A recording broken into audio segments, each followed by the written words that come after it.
Hello दोस्तों, मैं आप सभी का एग्ज़ाम प्रिपरेशन में हार्दिक स्वागत करता हूं। आज मैं आपके सामने लेके आया हूं 10th शिफ्ट में जो भी अच्छे क्वेश्चंस आए थे उसका एक कलेक्शन। तो आपका बिना टाइम वेस्ट करे शुरू करते हैं। देखिए पहला क्वेश्चन क्या कहता है, the area of square is 16x square plus 40x plus 25 square units, find the parameter of this square. अगर किसी स्क्वायर का एरिया है, स्क्वायर का एरिया क्या होता है, साइड स्क्वायर। साइड स्क्वायर ये दे रखा है, तो यानी ये किसी का होल स्क्वायर होगा। होल स्क्वायर बनाने के लिए हमें 25 दिख रहा है, 5 का स्क्वायर, ये 4x स्क्वायर है। यानी हमारे पास ए स्क्वायर आ चुका है, बी स्क्वायर आ चुका है। क्या ये 2ab है? देखो 2 चौक 8 पंजे 40x, हाँ जी ये 2ab है। तो यानी मैं कह सकता हूँ ये 4x प्लस 5 का होल स्क्वायर है। 4x प्लस 5 का होल स्क्वायर है। अगर मैं दोनों साइड रूट कर दूँ तो यानी साइड निकल के आ जाएगी मेरे पास क्या, 4x प्लस 5। 4x प्लस 5 अगर पैरामीटर निकालना है तो इसको 4 से मल्टीप्लाई कर दूँ तो 4 कुछ ऐसा दिखेगा क्या। अगर मैं इसको 4 को 2 इंटू 2 लिख दूँ, कोई दिक्कत? अगर इस 2 को अंदर मल्टीप्लाई कर दूँ तो ये क्या आ जाएगा भाई, 8x प्लस 10, और बाहर हमारा 2 रहेगा ही रहेगा, एक 2 ये वाला। तो यानी ये आ जाएगा मेरे पास 2 इंटू 8x प्लस 10। अगर यहाँ आप उलझ चुके हैं तो अंदर मल्टीप्लाई सीधा कर दो, 4 चौक 16x प्लस 20।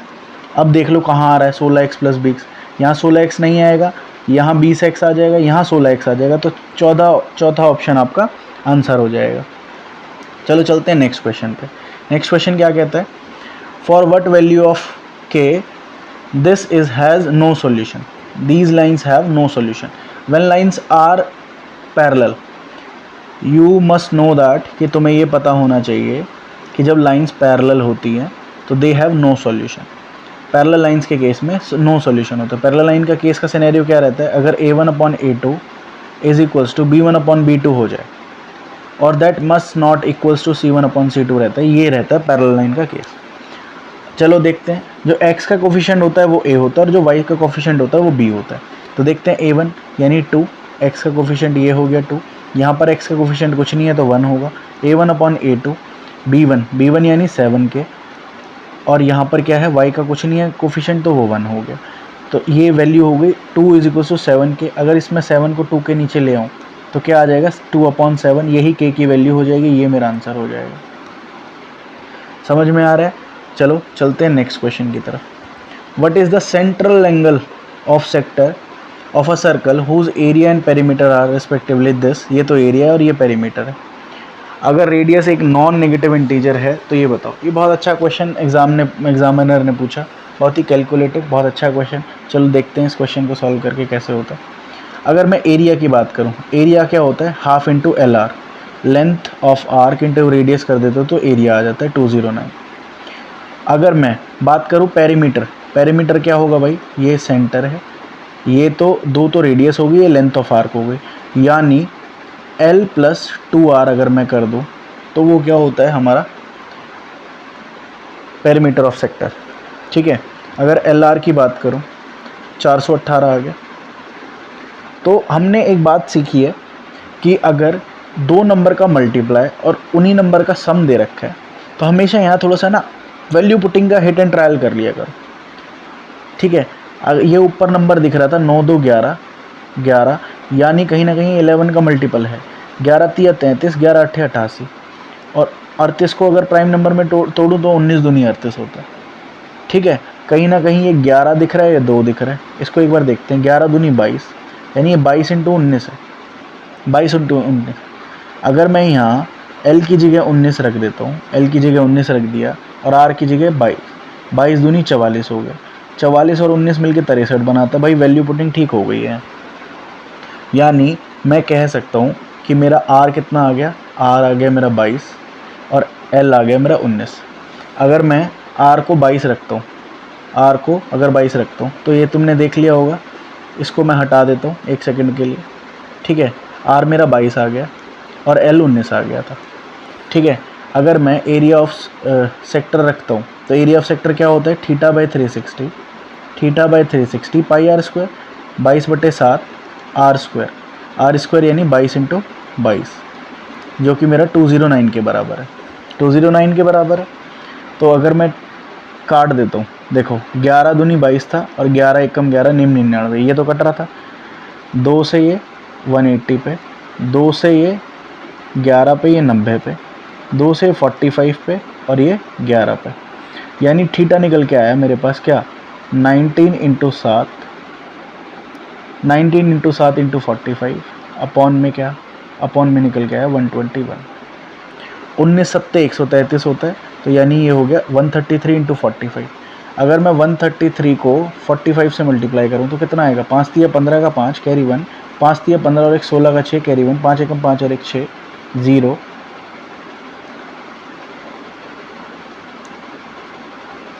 0, ठीक है।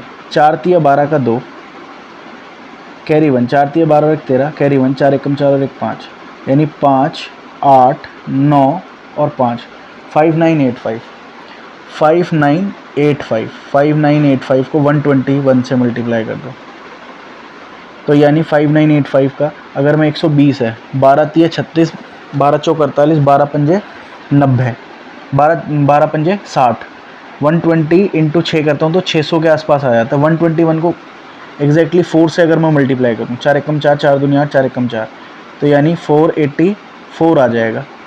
तो यानी 4 से स्टार्ट होगा नंबर, 5 से नहीं हो सकता, यानी 490.49.5 आ जाएगा। ठीक है, समझ में आ रही है। कैलकुलेशन करोगे तो इसको 4 से मल्टीप्लाई कर लो। अगर मैं 5985 को डिवाइड ही करके दिखाऊँ तो मैं 5985 को, भाई थोड़ा सा ऊपर कर लेते, जगह कम है, 5985 को 121 से डिवाइड करना। ठीक है, अगर मैं सॉल्व करूँ 5985 को 121 से, अगर मैं 4 पे करता हूँ तो 4 एकम 4, 4 दूनी 8, 4 एकम 4, 0 1 1, ठीक है। 1110 बच जाता है। 1110 अगर मैं इसे देखूँ एक बात, कितना बचा, 1110 114, सॉरी 8 में 4 गया 4, 1 1, 114, ऊपर से उतारा 5, ठीक है। कहीं ना कहीं 10 पे तो पूरा आगे जाएगा, 9 पे देखते हैं, 9 एकम 9, 9 दूनी 18, 9 एकम 9 और 1 10, तो 49 के आसपास आएगा, आंसर आ गया हमारा। चलो भाई आगे चलते हैं क्वेश्चन, नेक्स्ट क्वेश्चन की तरफ। नेक्स्ट क्वेश्चन क्या कहता है, which digit should be replace star and hashtag in a 7 digit number is divisible by 8 and 5। अगर कोई नंबर 8 और 5 से डिविजिबल है, अगर कोई 5 से डिविजिबल है तो 0 और 5 आएगा। अगर वो नंबर 8 से डिविजिबल है तो कोई ऑड नंबर नहीं आ सकता, इवन नंबर ही आएगा, यानी हैशटैग की तो वैल्यू फिक्स हो गई कि 0 ही आएगा। तो नंबर क्या हो जाएगा, 62684 स्टार और 0 ये आएगा। 8 से डिविजिबिलिटी का क्राइटेरिया क्या आता है, 84। 8 से डिविजिबिलिटी का क्राइटेरिया आता है कि लास्ट की 3 डिजिट अगर 8 से डिवाइड हो जाए तो पूरा नंबर 8 से हो जाता है। अगर मैं स्टार की जगह 0 रखूं तो ये नंबर चला जाएगा भाई, 8 से डिविजिबल 400 डिवाइड होता है। अगर एक डिजिट आपको पता चल गई 8 से डिवाइड करने के लिए, तो उसमें 4 जोड़ते चले जाओ, 4 जोड़ते चले जाओ जब तक वो सिंगल डिजिट नंबर रहे, डबल डिजिट नहीं करना, ऐसे 12 मत बना देना, 4 0 4 8। तो ये तीनों डिजिट यहाँ रखी जा सकती हैं स्टार के जगह पे, और वो नंबर 8 से डिवाइड हो जाएगा। तो यानी 0 4 8 में से कुछ भी हो सकता है, और हैशटैग की वैल्यू क्या फिक्स होगी, 0। तो आंसर आ गया 4 और 0। बात समझ में आ रही है, क्वेश्चन आसान था। ठीक है, चलते हैं आगे। अगला क्वेश्चन क्या कहता है, if one man adds 6 litre of water, 6 litre पानी मिला रहा है 10 लीटर के मिल्क के कंटेनर में, और दूसरा मैन है 4 लीटर वाटर मिला रहा है, कितने लीटर, 4 लीटर वाटर, मिल्क कितना है उसमें, 8 litre. Find the ratio of milk in the 2 mixture. अगर दोनों मिक्सचर को मिला देगा तो मिल्क का रेशो क्या होगा, तो ये 16 हो गया, ये 8 4 12 हो गया। अगर इनकी क्वांटिटी इक्वल कर देते हैं तो 12 चौक 48, 16 3 48, तो इसमें कितना हो जाएगा, ये 30 हो जाएगा, और इसमें कितना हो जाएगा, इंटू 4 करेंगे तो 32 हो जाएगा। अगर मैं 2 से काट दूँ, 2 से 15 पे, 2 से 16 पे, आंसर आ जाएगा 15:16। बात समझ में आ रही है। चलो आगे चलते हैं। अगला क्वेश्चन क्या कहता है, in an election Sunita and Mamta, एक इलेक्शन में 2 ही कैंडिडेट हैं, Sunita and Mamta, 85% of voters cast their vote but 2% of voters were invalid. If Sunita got this much vote which is 78% of the valid votes, 78% भी बता रहा है, then the number of voters enrolled in the, देखो voting list होती है, voting list में से cast करते हैं, कुछ डिड नॉट कास्ट करते हैं, कास्ट में से कुछ वैलिड होती हैं, कुछ इनवैलिड होती हैं, वैलिड में से ही विनर और लूज़र निकल के आते हैं। अगर तुम्हें ये चार्ट दिमाग में रहेगा तो ईजिली कवर पाओगे। अगर मैं 78% की बात करूं, कितने के बराबर है वो, 64974 के। अगर मैं वैलिड वोट्स का लेके आई है तो 100% वैल्यू होती है 64974। अगर मैं इसको 78 से डिवाइड करके 100 से मल्टीप्लाई कर दूं तो वैलिड वोट आ गई। मैं यहाँ पहुँच चुका हूँ। वैलिड वोट देखिए मैंने, इसमें से 2% इनवैलिड है, यानी ये 98% है। यानी अगर ये 98% है तो मुझे 100% निकालनी है, तो मैं क्या निकाल दूंगा, cast votes. 85% of voters cast their vote, यानी ये कहीं ना कहीं वैलिड वोट का 85% है। अगर मैं इसको 85 से डिवाइड करके 100 से मल्टीप्लाई कर दूं तो मेरे पास क्या आ जाएंगी, वोटिंग लिस्ट, वोटर्स एनरोल्ड आ जाएंगे, वोटिंग लिस्ट आ जाएगी मेरे पास। यही करना था, यहीं तक पहुंचना था। अगर मैं इसे 5 से काट दूं, 5 17 जा, और इसे 2 से काट दूं, 2 चौक 8, 2 नीम 18, तो 10 से कट गया, 1 0 हटा दी मैंने, 49 दिख रहा है। तो 7 से अगर मैं इसे काट दूं, 7 7 जा 49, 7 8 56, 7 9 जा 63, सॉरी 7 9 जा 63, 56 से भी आगे 9 पे जा सकते हैं। 7 9 जा 63, कितना बच गया, 1 और 9, 7 दूनी 14, 5 7 8 56 और 7 दूनी 14, ये कट गया 9282 पे। फिर 7 से काट देते हैं, 7 एकम 7, 2 7 तिया 21, 1 7 दूनी 14 और 7 6 42, ठीक है 1326। अगर 1326 को 17 से काट देते हैं, 17 7 119, 17 8 126। अगर मैं इसे 8 पे काट दूँ, 17 8 17 7 119, 17 8 136, नहीं जाएगा, 17 7 119, 119, 17 7 जाएगा भाई, 17 7 119, कितना बच गया, 119 में से 132 गए, तो 132 में से 119 घटा दो भाई, 1 और 2 3, 2 में से 1 गया 1, 13, 136, 17 8 136 होता है 78। और ये रहा भाई 78, 78 से 78 कट गया, तो ये तो पूरा उड़ गया। यहाँ बच गया 1 के साथ कितने सारी जीरो, 2 2 4 और 1 5, 5 जीरो, 1 के साथ 5 जीरो, आंसर आ गया मेरा। देख रहे हो, कैलकुलेशन है और कुछ नहीं है। इतना अच्छा कैलकुलेटिव पेपर सेट करता है कि आपके होश उड़ जाएंगे पेपर में बैठ के, ठीक है। तो अपनी कैलकुलेशन, अपने टेबल स्ट्रॉन्ग कर लो, अदरवाइज़ देखते रहना पेपर को बस, ठीक है। Average of the square of first 45 natural numbers, तो नेचुरल नंबर क्या होते हैं भाई, 1 से लेके इन्फिनिटी तक, और 0 से लेके इन्फिनिटी तक वो होते हैं होल नंबर्स। तो नेचुरल नंबर, इनका स्क्वायर पता करना है। अगर ध्यान रखना, अगर तुम ये फॉर्मूला ध्यान रखो, 1 का स्क्वायर प्लस 2 का स्क्वायर प्लस 3 का स्क्वायर, ऐसे करके n के स्क्वायर तक का सम क्या होता है, n प्लस 1 और 2n प्लस 1। अगर इसको मैं 6 से डिवाइड कर दूं तो इसका सम आता है। अगर इसका एवरेज निकालना है तो n से ही डिवाइड करना पड़ेगा, तो एवरेज क्या हो जाएगा, n plus 1 2n plus 1 upon 6, ठीक है। अगर n है 45 तो n प्लस 1 कितना हो गया, 46, ठीक है। 2n प्लस 1 कितना हो गया, 45 दूनी 90 और 1 91, और उसको मैं 6 से डिवाइड कर दूं तो मेरी बात बन जाएगी, 2 तिया 6, 2 दूनी 4, 2 तिया 6, 23 इंटू 91, 91 को 23 से मल्टीप्लाई करो, 3 एकम 3, 3 नीम 27, 0 2 एकम 2, 2 नीम 18, ठीक है। अगर मैं इसे जोड़ देता हूँ, तो मेरे पास क्या आएगा, 3 9 2 2093, मेरे पास क्या आ गया, 2093 अपॉन 3, तो 3 6 18, 2 3 नीम 27, 2 3 7 21, 697 पॉइंट समथिंग आने वाला है। तो 697 एक करके एक ही ऑप्शन है, वो मार के हम आगे चलेंगे। चलो भाई आगे चलते हैं।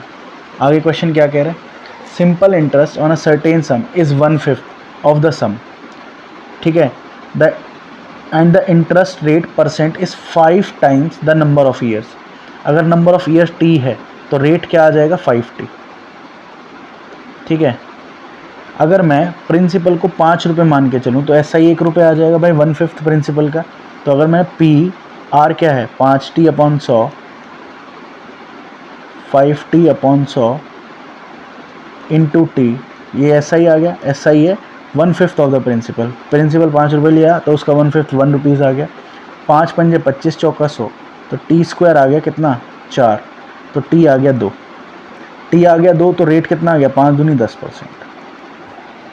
ठीक है, अब मुझे बताओ कि क्वेश्चन क्या पूछ रहा है। If the rate is increase by 3%, तो रेट अब हो गया 13%। Then how much will interest इतने पे 5600 पे 6 ईयर्स के लिए, तो 5600 है इंटू 6 और 13, 100 से 2 ज़ीरो हटा दी मैंने 5600 को।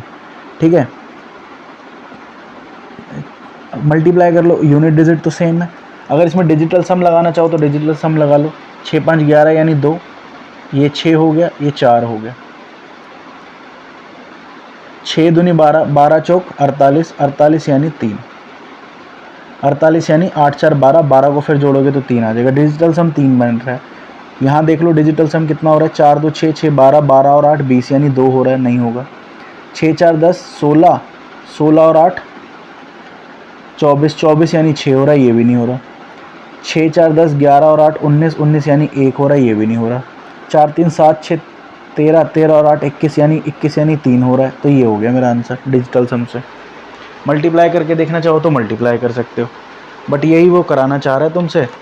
तो डिजिटल सम और यूनिट डिजिट देख लिया करो, यूनिट डिजिट अगर फेल हो गई तो एक बार डिजिटल सम लगा लिया करो, अदरवाइज कैलकुलेशन ही करनी है भाई, एज सिंपल एज दैट। चलो आगे चलते हैं। आगे क्या कह रहा है, एक रेक्टेंगुलर पीस ऑफ पेपर है जो 50 सेंटीमीटर लॉन्ग है और 20 सेंटीमीटर वाइड है। अगर मैं एक रेक्टेंगुलर शीट बना दूँ, ये 50 सेंटीमीटर इसकी लेंथ हो गई और 22 सेंटीमीटर इसकी विड्थ हो गई। ठीक है, इस सिलेंडर इसको है ना सिलेंडर बनाया गया, इसकी विड्थ ब्रेथ के अलोंग इसे फोल्ड करके, अगर इसको ऐसे करके फोल्ड कर दिया जाए तो एक सिलेंडर बन जाएगा। यानी मैंने क्या देखा, इसकी विड्थ जो कि 22 सेंटीमीटर है वो कहीं ना कहीं सरकमफेरेंस बन जाएगी, 2 पाई आर इज इक्वल्स टू 22। अगर मैं इसको 22/7 लिख सकते हैं, इस 22 से 22 कट गया, यहाँ 7 आ गया। ठीक है, तो R कितना आ जाएगा भाई 7/2, R 7/2 आ गया, वॉल्यूम आ जाएगा। वॉल्यूम क्या होता है पाई आर स्क्वायर एच, 22/7, R कितना 7/2 इंटू 7/2 इंटू एच यानी 50, लंबाई तो वही 50 सेंटीमीटर रहेगी जो दे रखी थी।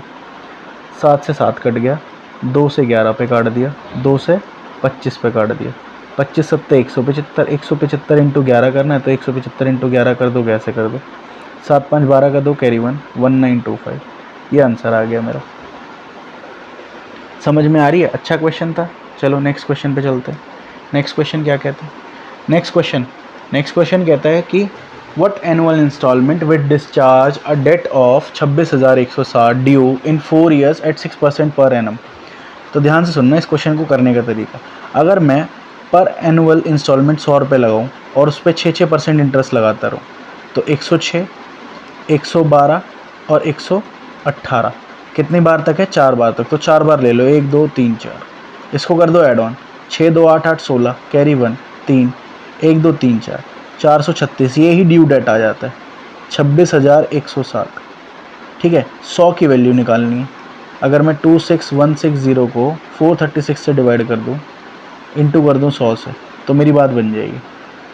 ठीक है, चलो 4 1 4 0, 4 9 36, 4 6 24 2, 4 5 20, 4 चौक 16 और 0। अगर मैं 109 को देखूं तो ये कहीं ना कहीं 6 पे जा रहा है, 109 इंटू 6 करूँगा 654 हो जाएगा, तो 60, 7 के साथ ये 2 0 थी, ये 2 0 लगा दो, तो 6000 आ गया आंसर मेरा। ठीक है, अच्छा क्वेश्चन था, तरीका आपने सीख लिया। चलो आगे चलते हैं। आगे अगला क्वेश्चन क्या कहता है, इफ़ 77 की power 77 plus 77 is divided by 78, तो रिमाइंडर बताना। अगर मैं 77 की पावर 77 को 78 से डिवाइड करता हूँ और 77 को 78 से डिवाइड करता हूँ, तो यानी इस 77 को करूँगा तो -1 की पावर 77, इसको करूँगा तो -1 की पावर कुछ भी हो वो नेगेटिव ही रहता है, -1 यानी -2। जब भी नेगेटिव रिमाइंडर आए तो डिनोमिनेटर में से उसे घटा दो। अगर 78 में से 2 घटा दूंगा तो क्या आ जाएगा मेरे पास 76, यही रिमाइंडर आएगा, यही आंसर है तुम्हारा। ठीक है, आगे चलते हैं नेक्स्ट क्वेश्चन पे। नेक्स्ट क्वेश्चन क्या कहता है, एक ट्रायंगल है 3 4 5, 3 4 5 जैसे दिमाग में आया तो एक राइट एंगल ट्रायंगल बन जाता है। Is rotated about the side of 3 centimetre, जो 3 सेंटीमीटर की साइड है उसके अराउंड रोटेट कर दिया,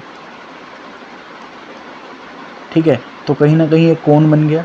तो ये 5 है तो ये भी 5 हो जाएगा, ये 4 है तो ये भी 4 हो जाएगा।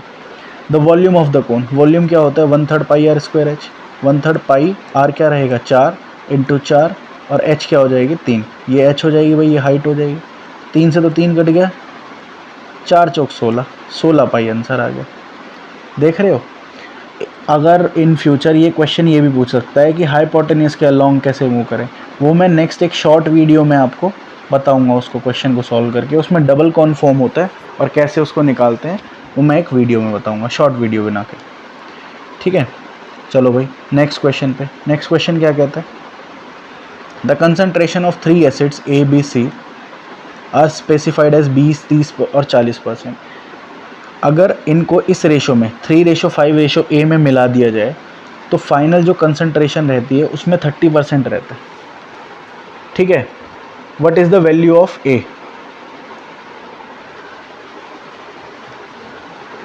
ठीक है। चलो देखते हैं क्वेश्चन में क्या कह रहा है। ए जो है वो 20% है, बी जो है वो 30% है और सी जो है वो 40% है। उसको कितना 3, 5 और ए रेशो में मिलाया। अगर मैं 20 को 3 से मल्टीप्लाई कर दूँ तो 60 बन जाएगा, 5 6 30 और ये 40 ए बन जाएगा। अगर मैं तीनों को ऐड ऑन कर दूँ तो बेसिक, अगर मान लो तुम्हें कुछ नहीं समझ में आ रहा, तुम्हें बेसिक से करना है, तो भाई कैसे करोगे, 20 मिलाया 3 रेशो में, 30 मिलाया 5 में और 40 मिलाया ए में, तो इतना आ जाएगा टोटल कंसंट्रेशन। टोटल कंसंट्रेशन है फाइनल में 30%। और कितनी क्वांटिटी, कितनी यूनिट ले चुके हो तुम, ये 3 ये 5 यानी 8 प्लस ए यूनिट ले चुके हो। अगर मैं मल्टीप्लाई कर दूँ तो ये कितना आ गया 6 3 90 प्लस 40 है, और ये कितना आ गया 8 3 24 प्लस 5 3 15, ये 150 होगा भाई, 150, 6 5 11 यानी ये 210 आ गया। 210 आ गया, 210 प्लस 40 है इज इक्वल्स टू 30, 210 प्लस 30 है। अगर 40 30 में से माइनस कर दूँ तो ये 10 ए बच जाएगा। एक सेकेंड, तो ये कितना बच जाएगा 10 है, इधर बच जाएगा 10 है और इधर बच जाएगा 30। 1 0 से 1 0 निकाल दी तो ए कितना आ जाएगा 3। बात समझ में आ रही है। अच्छा क्वेश्चन था, तरीका भी आपने देख लिया कैसे सॉल्व करना है। चलो चलते हैं नेक्स्ट क्वेश्चन पे। नेक्स्ट क्वेश्चन क्या कहता है, नेक्स्ट क्वेश्चन अच्छा क्वेश्चन है, नेक्स्ट क्वेश्चन को ध्यान से देखिएगा। एक इक्विलेटरल ट्राइंगल है जिसकी साइड है 28 सेंटीमीटर। अगर मैं एक इक्विलेटरल ट्राइंगल बनाऊँ तो यानी उसकी तीनों साइड बराबर होती हैं, 28 28 28 की हो जाएगा। Taking each vertex as a centre, अगर हर एक वर्टेक्स को उसका सेंटर बना दिया जाए, किसका, सर्कल का, और हर एक वर्टेक्स पे सर्कल ड्रॉ कर दिए जाए with radius half of its length. अगर लेंथ किसी भी साइड की 14 है तो उसकी आधी कितनी हो जाएगी 28। यहाँ एक बना दिया 14 का और एक यहाँ बना दिया 14 का और एक ऊपर बना दिया 14 का। तो आपको ये एरिया दिख रहा है जो मैंने डार्क कर दिया, इस एरिया का ये एरिया पूछ रहा है कि इसका कितना एरिया होगा। इसका एरिया निकालने के लिए आपको क्या करना पड़ेगा, सिंपली आपको क्या करना पड़ेगा, जो भी ट्रायंगल है, ट्रायंगल √3/4a² का है, 28 × 28, इसमें से ये 3 सेक्टर निकाल दो, एक ये वाला सेक्टर, एक ये वाला, एक ये वाला, 3 सेक्टर निकाल दो। सेक्टर कैसे निकालोगे, θ/360, यानी थीटा कितना, इक्विलेटरल ट्रायंगल का हर एक एंगल 60 डिग्री होता है, θ/360 और πr², r कितना 14 × 14, और ऐसे 3 सेक्टर हैं तो 3 से मल्टीप्लाई कर लो, तो 6 6 36, 3 से 2 पे काट दिया, ठीक है। तो कितना निकल के आया, माइनस कर दो π/2, 14 × 40। इसको सॉल्व कर लोगे तो हमारा एरिया आ जाएगा, एरिया ऑफ द, जो कि नॉट इंक्लूडेड इन सर्कल है। तो इसको सॉल्व करते हैं आप, तो मैं इसके लिए हटा देता हूँ यहाँ से, आपको समझ में आ ही गया होगा। ध्यान से देखिएगा, सॉरी,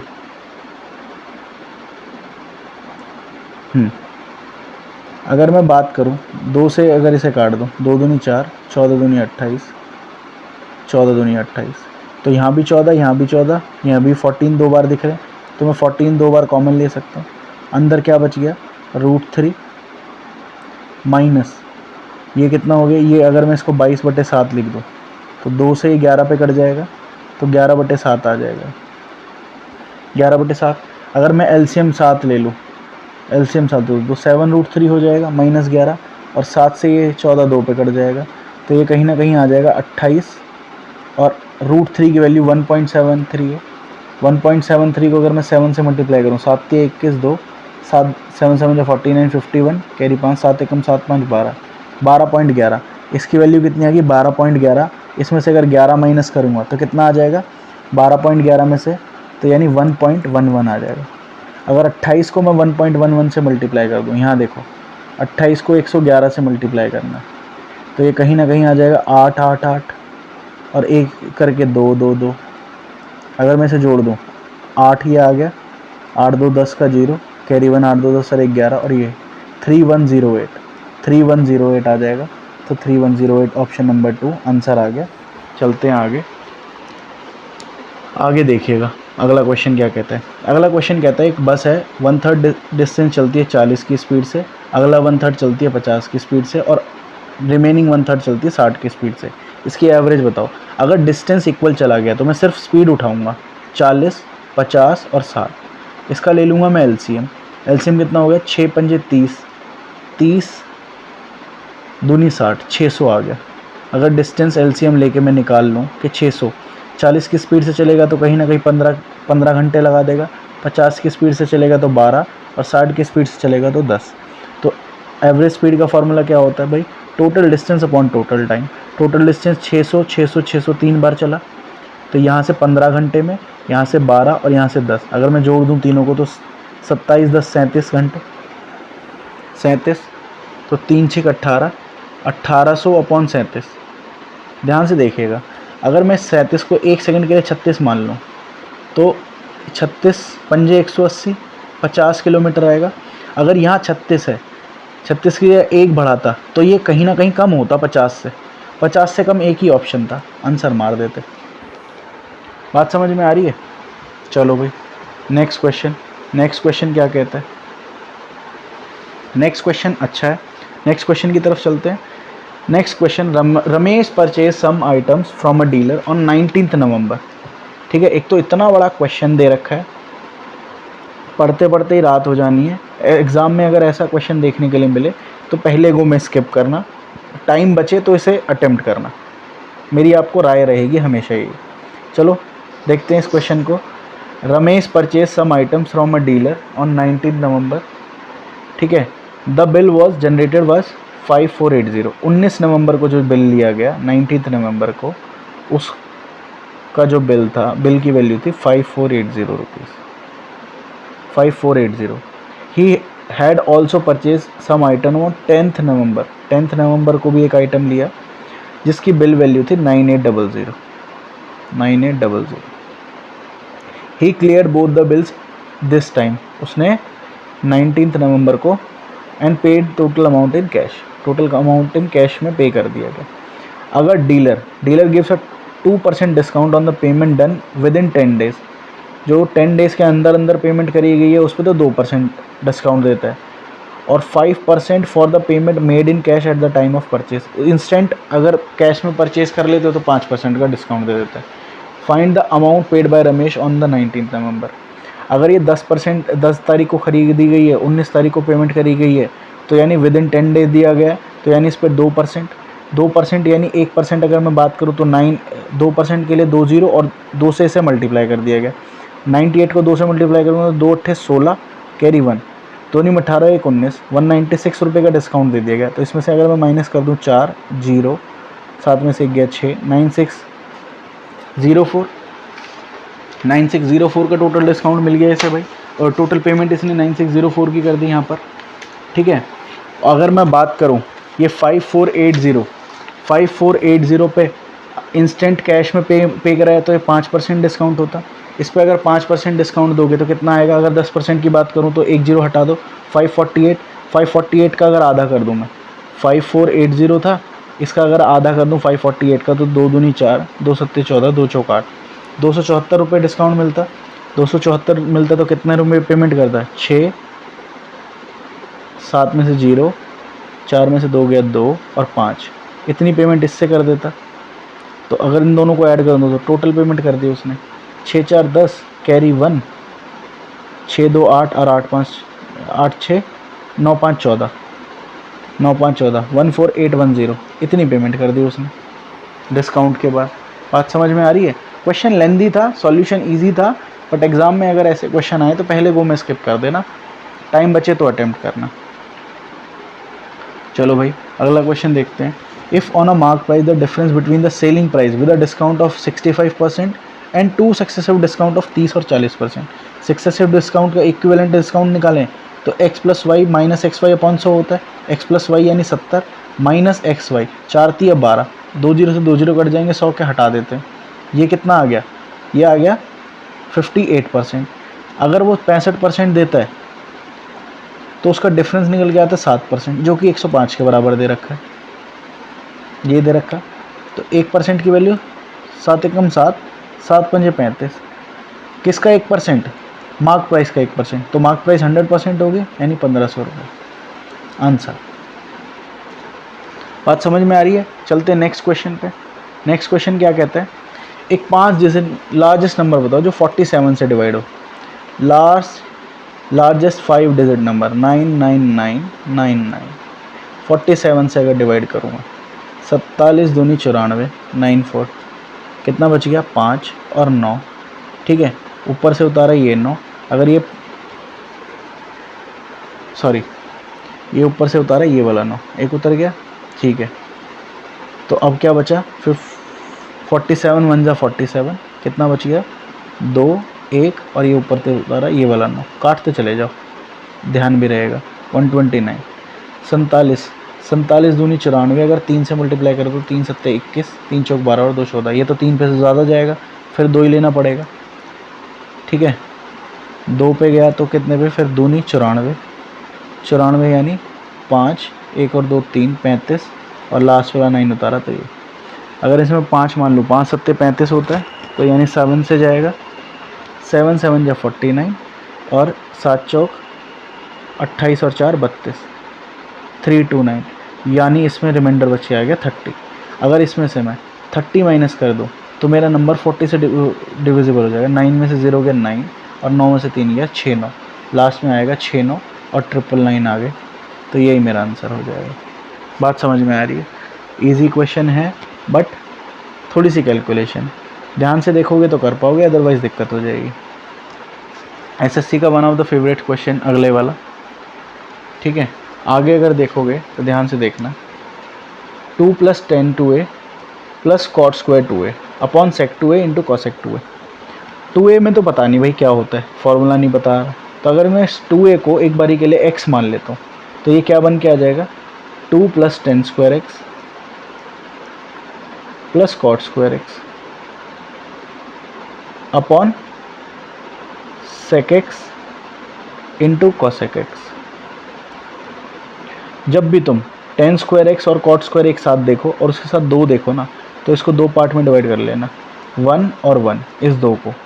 तो ये 1 + tan स्क्वायर x क्या होता है? cosec square x, sec square x, और 1 + cot स्क्वायर x क्या होता है? cosec square x। अगर मैं 1 + tan स्क्वायर x को sec स्क्वायर x लिख दूँ प्लस cosec स्क्वायर x किसको? 1 + cot स्क्वायर x को, अपॉन में जो लिखा है वही लिख दिया, sec square x into cosec x। यहाँ तक बात समझ में आई? ध्यान से सुनना। अगर मैं sec स्क्वायर x, ऊपर वाला देखना, sec square x plus cosec square x, ठीक है। अगर मैं sec स्क्वायर x को 1/cos स्क्वायर x लिख सकता हूँ? नहीं लिख सकता, लिख सकता हूँ। और cosec स्क्वायर x को 1/sin स्क्वायर लिख सकता हूँ। एलसीएम ले लिया, s स्क्वायर c स्क्वायर, तो ऊपर आ गया s square plus c square, यानी ये आ गया 1/s स्क्वायर c स्क्वायर। Sine 1/sin square theta into cosec square theta, इसको अगर मैं ऊपर ही ले जाऊँ तो यानी मैं कह सकता हूँ कि sec square x plus cosec square x क्या होता है। इसको अगर मैं, इसको ध्यान से सुनना, ये तो हटा दो, ये आया मेरा, इतना बचा। इसको मैं क्या लिख सकता हूँ? इसको मैं लिख सकता हूँ sec square x into cosec square x. अगर ये बात ध्यान रहेगी कि इन दोनों का सम इन दोनों के स्क्वायर के मल्टीप्लाई का ही होता है, इन दोनों के स्क्वायर का सम इन दोनों के स्क्वायर के मल्टीप्लाई के इक्वल ही होता है, तो मेरी आधी प्रॉब्लम तो वहीं सॉल्व हो जाएगी। तो ध्यान से सुनना भाई। आगे अब इसमें कुछ बचा ही नहीं है, इसमें कुछ बचा ही नहीं है। अगर मैं इस प्लस को मल्टीप्लाई में बदल दूँ, अगर मैं इस प्लस को मल्टीप्लाई में बदल दूँ तो बात बन जाएगी। एक पावर से एक पावर निकल गई, यहाँ की एक पावर से एक पावर निकल गई, तो यानी आंसर क्या आ गया, sec x into cosec x. X की वैल्यू 2a ली थी, तो आंसर क्या आ गया, sec 2a into cosec 2a into cosec 2a। ये मेरा आंसर है, किसी भी ऑप्शन में अवेलेबल नहीं है, ये ऑप्शन इसका गलत है और ये एक रॉन्ग क्वेश्चन है। रॉन्ग मतलब रॉन्ग सॉल्यूशन दे रखा है, इसके बेनिफिट टू ऑल जाएगा, बेनिफिट टू ऑल नहीं जाएगा, जिसने अटेम्प्ट कर रखा होगा उसको पूरे मार्क्स मिल जाएंगे। इसका सही आंसर है सेक 2a इंटू कोसेक 2a। तो आज के लिए इतना ही। अगर आपको सॉल्यूशन पसंद आया हो तो इस चैनल को सब्सक्राइब ज़रूर करिएगा। मैं ऐसी ऐसी वीडियोस डालता रहूँगा, अच्छे अच्छे क्वेश्चन टिल मेंस। मैं मेंस तक आपको सारी ऐसी चीज़ें बताऊँगा जो एसएससी ने प्रीवियसली पूछ रखी हैं और एग्ज़ाम में वो कैसे क्वेश्चन को मोल्ड कर करके पूछ रहा है नए क्वेश्चन को। मेरा टेलीग्राम पे चैनल है एग्ज़ाम प्रिपरेशन के नाम से, मैं बायो में लिंक भी डाल दूँगा, उसको चैनल को जाके ज्वाइन करिएगा, उस पर देखिएगा। मेरे चैनल का नाम है एग्ज़ाम प्रिपरेशन, ठीक है। उस चैनल पे जाइएगा, उस पर मैंने डेली टास्क डालता हूँ। मैं ये डेली टास्क टिल मेंस डालूँगा, वही टास्क जो पर्सनली मैंने खुद ने फॉलो करे हैं, और वही चीज़ें मैं आपको भी फॉलो करने के लिए बोल रहा हूँ। क्योंकि यार देखो ना, जो फॉलो करके हम अच्छी नौकरी ले पाए हैं, ASO CSS ले पाए हैं, यानी उससे कहीं ना कहीं जो टास्क हम फॉलो करते थे डेली वही आपको दे देंगे। अगर आपको नहीं पता आपको क्या करना है, अगर आप करते करते ही भूल जाते हो हम क्या करना था, क्या कर रहे हैं, कितना सिलेबस कवर कर लिया, तो इजी रहेगा कि आप डेली टास्क फॉलो कर लें। आज का डेली का टास्क ये है, अचीव करके ईज़िली अगर आप मंजिल तक पहुंच पाएँ तो बहुत इजी रहेगा उसके वो उस सिनेरियो में। तो आप जाके फॉलो करिएगा। अच्छा कंटेंट लगे तो चैनल को ज़रूर सब्सक्राइब करिए। और थैंक यू सो मच। आज के लिए इतना ही।